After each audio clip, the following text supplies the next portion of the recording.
Hello বন্ধুরা, শুভ দুপুর। এই যে দেখো, অনেকক্ষণ আগেই রান্নাঘরে ঢুকে গেছি। আজকে একদম সিম্পল রান্না করব, সেটা হচ্ছে ধনিয়া পাবদা। দেখে নাও।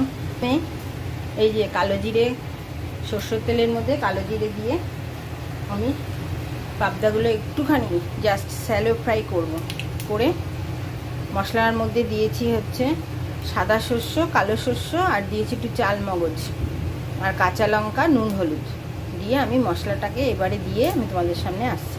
বন্ধুরা, এই যে দেখো পাবদা মাছের ফাইনাল লুক। লাস্টে ধনেপাতা আর একটু সামান্য সরষের তেল দিয়ে এর মাছ রান্না করা তো খুব সোজা, সবাই জানো।